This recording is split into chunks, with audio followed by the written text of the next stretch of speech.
Jauh sebelum cahaya Islam menerangi dunia, saat Nabi Muhammad belum lagi dilahirkan, Jazirah Arab bukanlah sebuah negeri yang bersatu. Bayangkan, sebuah permadani raksasa yang terkoyak, terpecah menjadi karejan-karejan kecil yang tampak megah dari luar, namun sesungguhnya sangat rapuh di dalam. Mereka adalah penguasa-penguasa yang berdiri di atas pasir waktu, tidak menyadari bahwa fondasi kekuasaan mereka akan segera runtuh.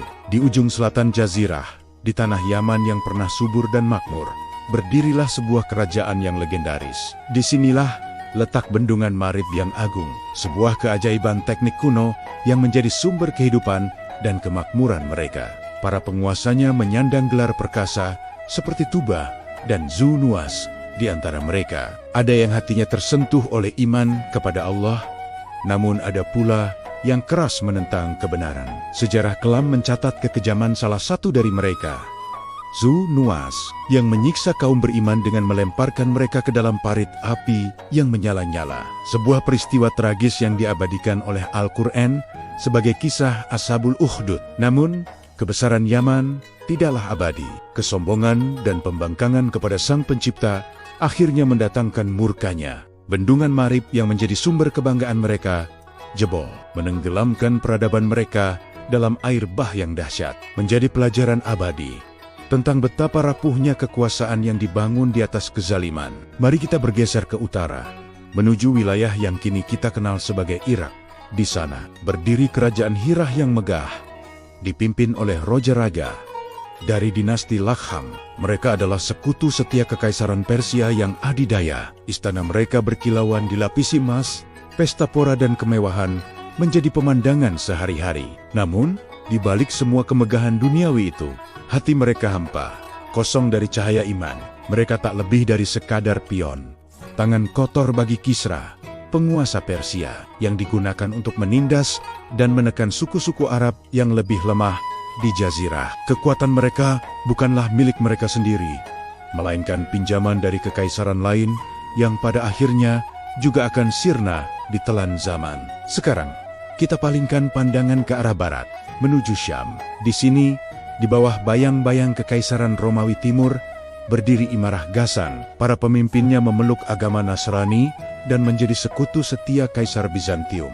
Mereka hidup di perbatasan dua dunia, antara budaya Arab dan pengaruh Romawi. Meski mereka memiliki kebanggaan suku yang kuat dan terlibat dalam intrik politik yang rumit, kekuasaan mereka tidaklah mutlak. Mereka terikat oleh kepentingan Roma, menjadi perisai bagi kekaisaran dari serangan suku-suku gurun. Seperti Hirah yang menjadi boneka Persia, Ghassan pun tak lebih dari negara penyangga bagi Bizantium. Kekuasaan mereka tarimbang-ambing oleh angin politik yang bertiup dari Konstantinopel. Dan akhirnya kita tiba di jantung Jazirah Arab, di tanah gersang bernama Hijaz.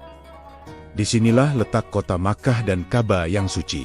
Anehnya, di tempat yang paling sentral ini, tidak ada raja yang berkuasa, tidak ada mahkota yang dipertaruhkan. Yang ada hanyalah para pemimpin suku, para sesepuh yang dihormati karena kebijaksanaan dan garis keturunan mereka. Di antara mereka, yang paling terkemuka adalah Abdul Muttalib, kakek dari Rasulullah. Beliau adalah pemimpin suku Quraisy yang menjaga Ka'bah, bukan dengan kekuatan tentara atau pedang yang terhunus, melainkan dengan kehormatan, martabat, dan rasa tanggung jawab yang mendalam. Dari luar, Hijaz mungkin tampak sebagai wilayah yang paling lemah, tanpa istana, tanpa tentara yang terorganisir.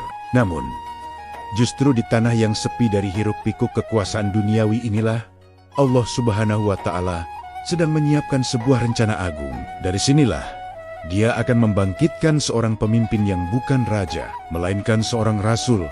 Perhatikanlah betapa indahnya skenario ilahi ini. Kerajaan-kerajaan besar di Yaman, Hirah, dan Syam dengan segala kemegahan, tentara, dan aliansi politiknya, satu persatu tumbang dan lenyap dari panggung sejarah.